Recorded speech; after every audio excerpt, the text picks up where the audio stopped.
Hello दोस्तों, स्वागत है आपके अपने चैनल अख्तर लर्निंग पर। दोस्तों, आज के इस वीडियो में हम लोग खगोलीय दूरियों का मापन इसके बारे में पढ़ने वाले हैं। खगोलीय दूरियों का मापन यानी कि खगोलीय दूरियों को मापने में खगोलीय दूरी का मतलब क्या है?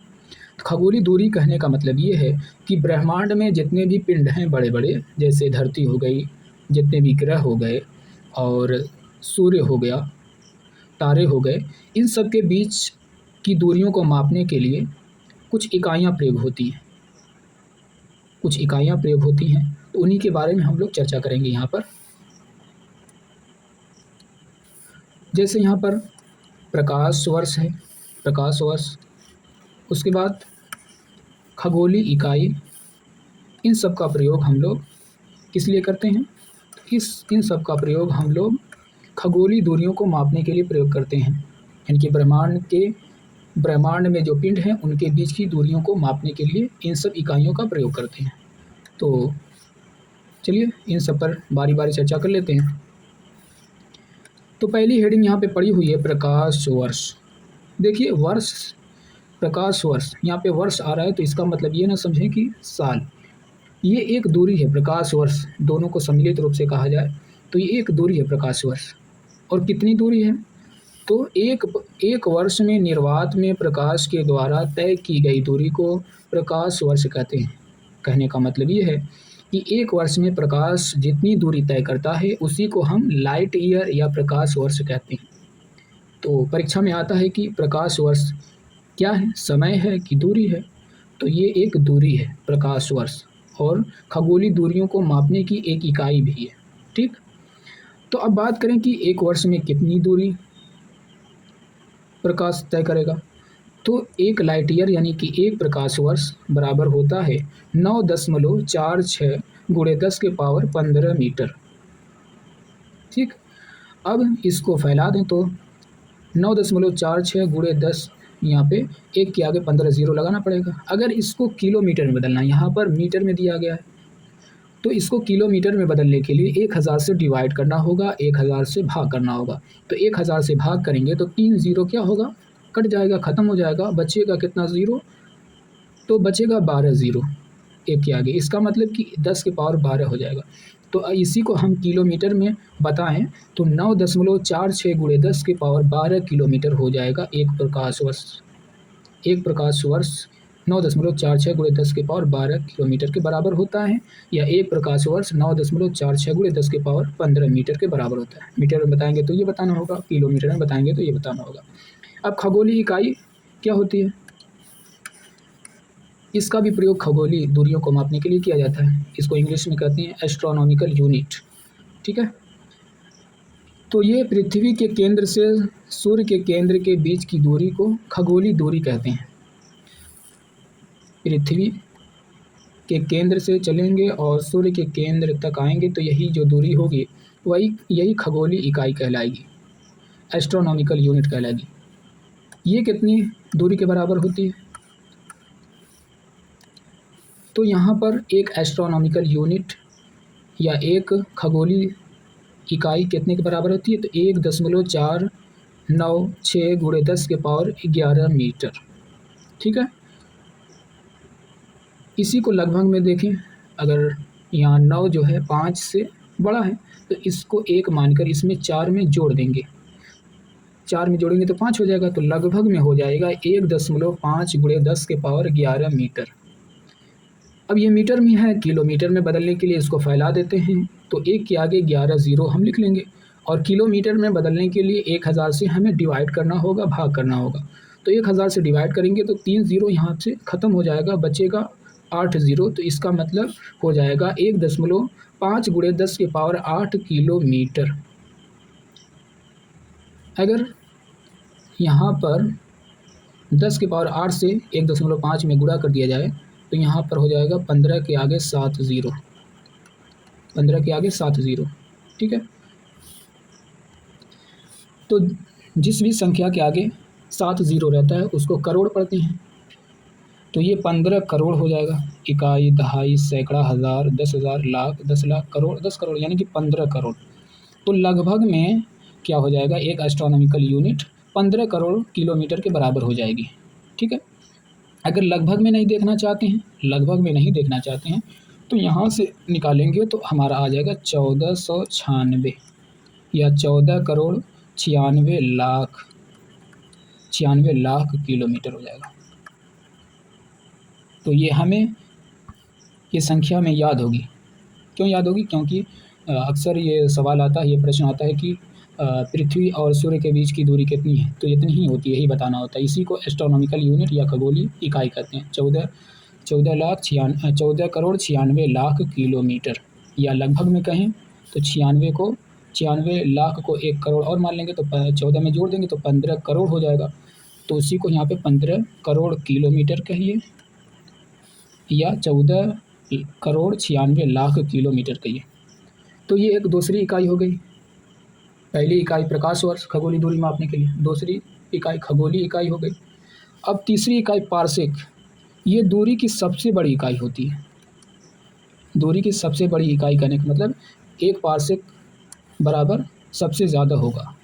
तो यहाँ पे देख लेते हैं कितना होता है। तो पहले इसको थोड़ा ऊपर कर लेते हैं, देख लेते हैं। तो 1 पारसेक बराबर होता है प्रकाश वर्ष, लाइट ईयर का 3.26 गुना होता है। यानी कि प्रकाश वर्ष में, लाइट ईयर में 3.26 से गुणा कर देंगे तो 1 पारसेक के बराबर दूरी निकलेगी। तो देख लेते हैं, 3.26 गुणे 9.46 गुणे 10 के पावर 15, ये हमारी लाइट ईयर की दूरी हो गई।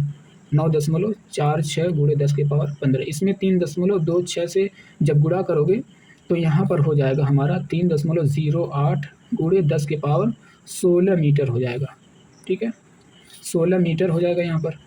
अब इसको किलोमीटर में आप बदलना चाह रहे हैं तो यहाँ पर इसको फैला दे रहे हैं, 3.08 गुणे 1 के आगे 16 ज़ीरो लिख लेंगे क्योंकि 16 पावर में है। तो अब इसको किलोमीटर में बदलने के लिए 1000 से डिवाइड करेंगे या मतलब 1000 से भाग करेंगे।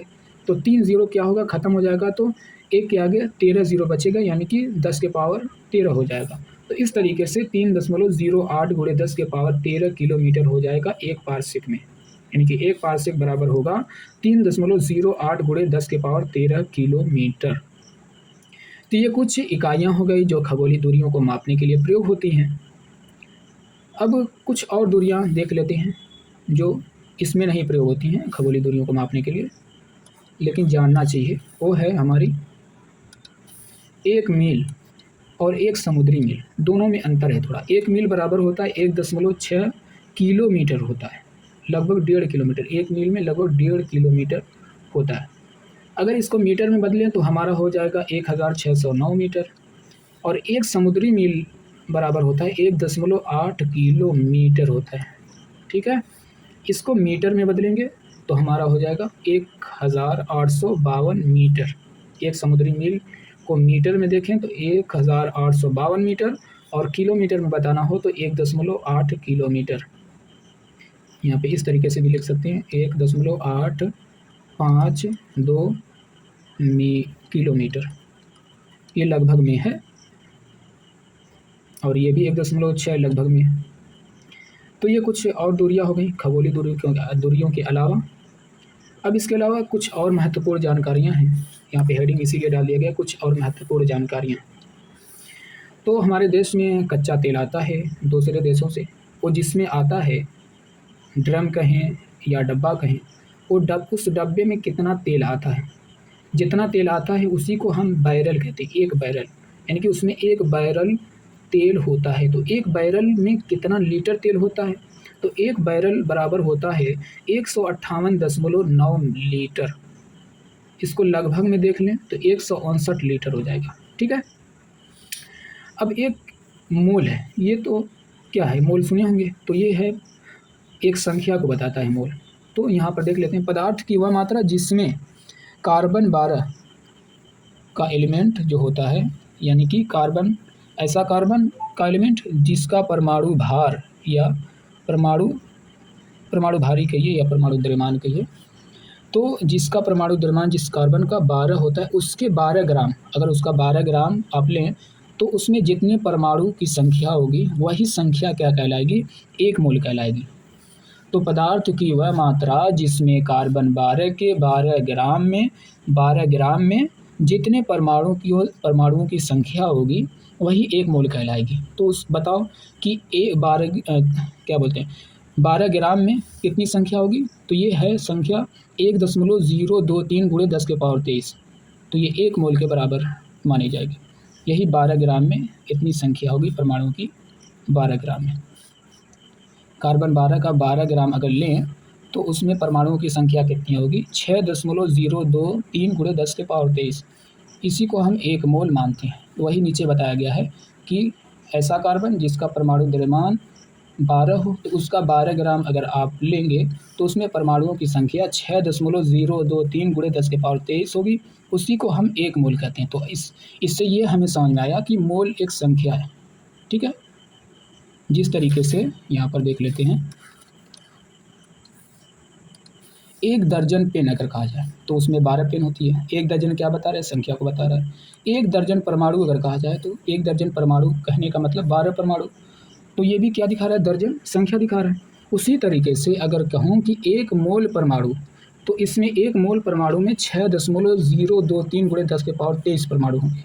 अगर मैं कहूँ कि 1 मोल अणु, परमाणु की जगह अणु कहूँ, 1 मोल अणु या मॉलिक्यूल, तो कितने मॉलिक्यूल होंगे इसमें? तो 6.023 गुणे 10⁻23 अणु। अगर मैं कहूँ कि 1 मोल आयन, तो 1 मोल आयन बराबर होगा 6.023 गुणे 10⁻23 आयन। ये मोल की बात हो गई। अब आगे कुछ और जानकारियाँ हैं। डॉप्सन इकाई। अक्सर प्रतियोगी परीक्षाओं में ये सवाल आता है कि डॉप्सन इकाई क्या है, किस लिए प्रयोग की जाती है। तो यहाँ पे लिखा हुआ है कि इसका इस्तेमाल मुख्य रूप से वायुमंडलीय ओजोन परत की मोटाई मापने के लिए किया जाता है। जो हमारे वायुमंडल में ओजोन परत है उसकी परत की मोटाई को मापने के लिए डॉप्सन इकाई का प्रयोग किया जाता है। डॉप्सन में बताना होता है कि इतनी डॉप्सन उसकी मोटाई है ओजोन परत की। इसी तरीके से दूसरी गैसों की परत की भी बता सकते हैं डॉप्सन में। ख़ास तौर से ओजोन के लिए प्रयोग होती है, लेकिन और गैसों के लिए भी परत की मोटाई बताने के लिए प्रयोग कर सकते हैं डॉप्सन इकाई को। तो एक डॉप्सन इकाई कितने के बराबर होती है ये देख लेते हैं। अगर 0 डिग्री सेल्सियस तापमान हो और एक मानक वायुमंडल यानी कि 1 एटमॉस्फेरिक प्रेशर हो, 1 एटमॉस्फेरिक प्रेशर हो, तो 10 माइक्रोमीटर मोटी शुद्ध गैस की परत के बराबर होती है। अगर 0 डिग्री सेल्सियस तापमान हो और 1 एटीएम या 1 एटमॉस्फेरिक प्रेशर या एक वायुमंडलीय दाब हो, तो 10 माइक्रोमीटर मोटी जो शुद्ध की गैस की परत होगी वही 1 डॉप्सन के बराबर होगी। ठीक है, तो यहाँ पर कुछ इससे संबंधित बातें हैं कि पृथ्वी की सतह पर या पृथ्वी के वायुमंडल में ओजोन परत की औसत मोटाई लगभग 300 डॉप्सन इकाई है, यानी 300 डॉप्सन है। तो इसका कहने का मतलब 300 डॉप्सन कितनी मोटी है? तो वह है 3 मिलीमीटर मोटी। 300 डॉप्सन कहें तो वो 3 मिलीमीटर मोटी परत के बराबर होगी। ठीक है, ये हो गई डॉप्सन इकाई। अब बात कर लेते हैं क्यूसेक की। क्यूसेक क्या है? क्यूसेक एक इकाई है जिसका प्रयोग प्रवाह जल की गति मापने में होता है। प्रवाह जल की गति मापने का कहने का मतलब ये है कि 1 सेकंड में या 1 घंटा में कितना पानी बह रहा है, वही प्रवाह जल की गति होगी। तो 1 क्यूसेक कितने के बराबर होगा? तो 1 क्यूसेक 1 क्यूबिक फुट प्रति सेकंड के बराबर होता है। यानी कि 1 सेकंड में अगर 1 क्यूबिक फुट पानी बहे तो उसको कहेंगे 1 क्यूसेक। 1 क्यूसेक कहेंगे। 1 क्यूबिक फुट क्या होता है? 1 क्यूबिक फुट को हिंदी में कहेंगे 1 वर्ग फुट, 1 घन फुट कहेंगे। 1 घन फुट। घन फुट कहने का मतलब ये है कि अगर लंबाई 1 फुट हो, चौड़ाई 1 फुट हो, ठीक है, और इस तरीके से एक क्यूब हो। क्यूब किसे कहते हैं? जिसकी लंबाई, चौड़ाई, ऊंचाई तीनों बराबर होती है।